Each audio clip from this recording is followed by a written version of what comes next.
Hello everyone, Happy New Year's and welcome to the January tier list of 2023. It's been a while since the last tier list, which was in August, so I'm not going to go over every single patch notes since that, but I have a few things I will cover. First of all, we do have the tier list, link in the description below of course.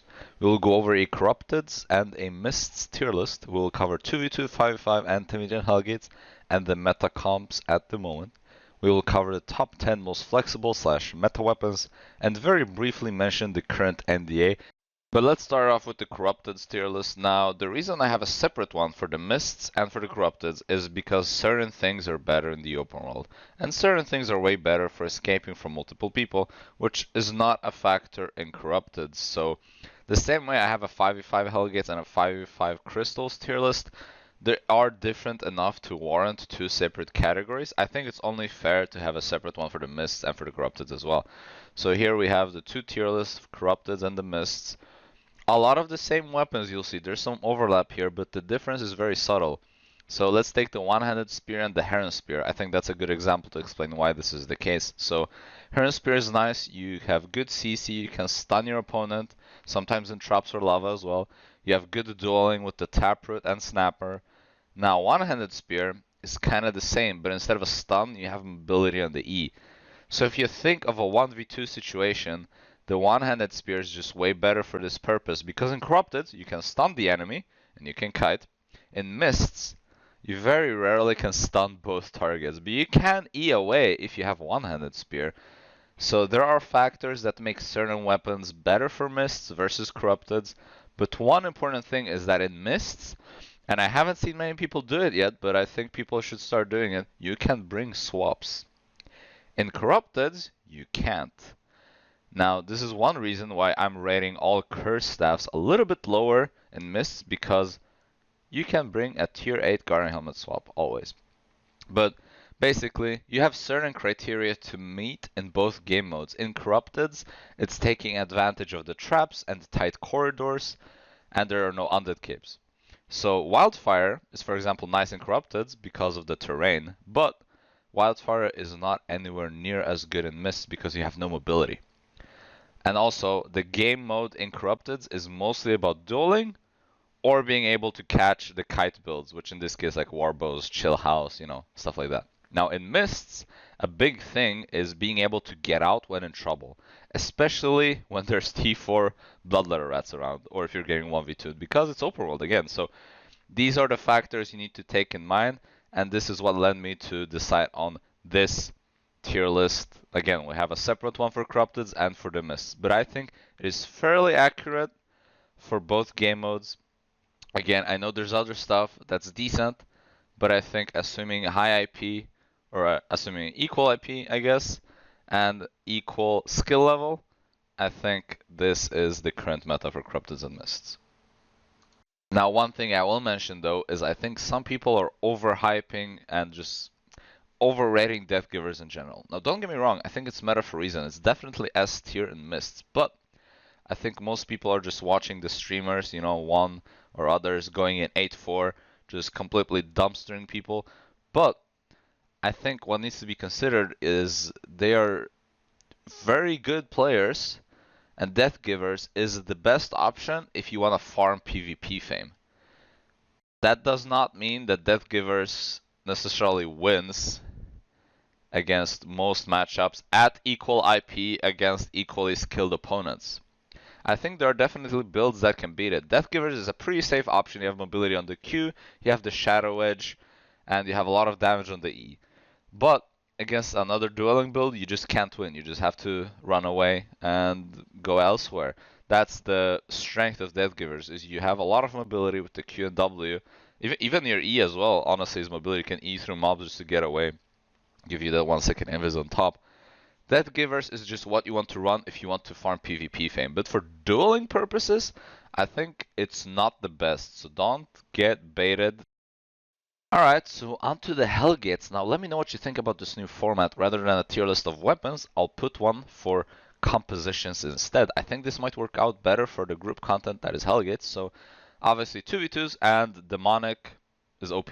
Yeah, one-shot comps are not really a thing anymore because every hood now has access to cleanse, and also mercenary issues got reworked, so that's another cleanse. It's basically impossible to win with a one-shot comp against people with their monitors turned on.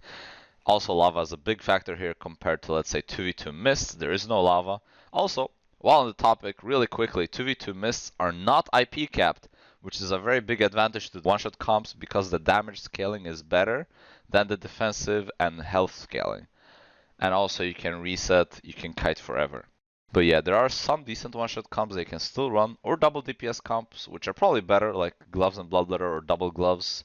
But for the most part, it's healer and DPS. Great Hole is still the best option to run. Iron Root is not horrible. Synchronizes nicely with range DPS, mostly cursed. There are some off-meta DPS you can run with a healer. Claymore, after the nerfs, not anywhere near as OP as it used to be, but still very viable. So you can still play a lot of the stuff and have great success. Unless you're playing at the very top infamy against the top players, you should still be fine playing any of these, to be honest. So for 5v5 Hellgates, Oathkeepers got nerfed a few times and now they are no longer the #1 dive comp.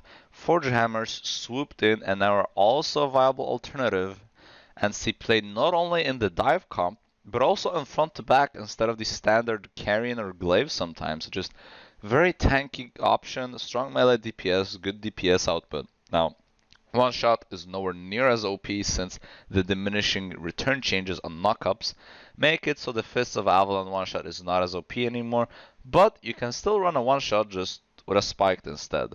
Now the Carving Clap is still viable, not much has changed with that one. There's still a few different DPS you can pair with that. Some people run Bloodletter, some Brawler Gloves, so there's some flexibility there.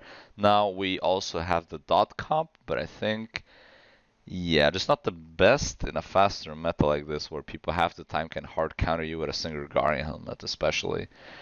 But yeah, there's a bunch of nice comps you can run. The 5v5 meta is pretty varied, but for the most part it's just dive comps. They're very strong at the moment. Dagger pair is being the main DPS dealer in those at the moment, since also keep in mind on the NDA it's getting buffed, so you can't get interrupted, so it will be even better. That's pretty much for the 5v5s though. Let's move on to the 10v10. For the 10v10 Hellgates, the meta is still not fully set in stone and there are multiple viable comps. You can play one shot or you can play dive. No, but one shot in 10s is very strong. A lot more viable than in 5s for sure. It still works very well. There's the Frazzle one shot instead of the usual one with Life Curse, and I think that one might be better, but it's pretty close and requires more experimentation, to be honest. I think front to back might be the best comp at the moment. That is the comp our team is playing, and I don't see too many other teams playing it. I think that one might require a more stable roster, a coherent team who's always on the same page, while something like one shot or dive is easier to pick up as a pug team.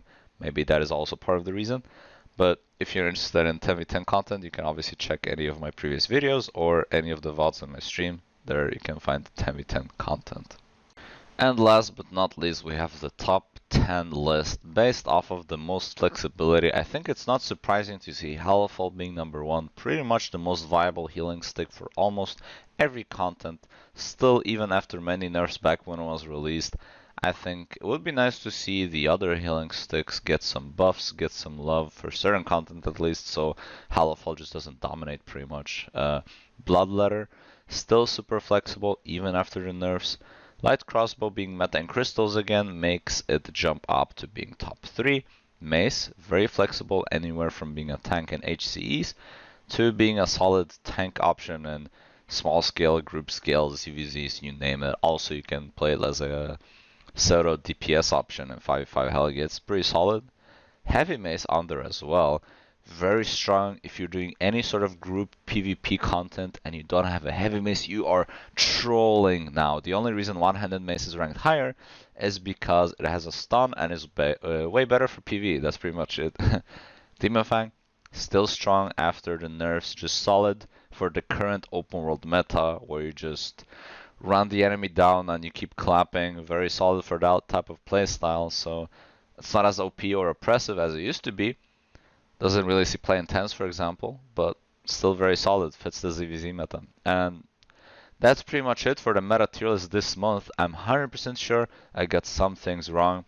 There's just so many weapons for every content to keep track of, and I tried to consult the experts within each category that I'm not sure about, and I asked for help. But again, if there's anything you think I missed or forgot to update, which is very possible, leave a comment or join the community Discord, link in the description below. I'll try to make it more active, especially with regards to this tier list thing, to keep it more accurate more often. And after each patch or minor patch, might not have to put up a video, but I will still try to update the tier list.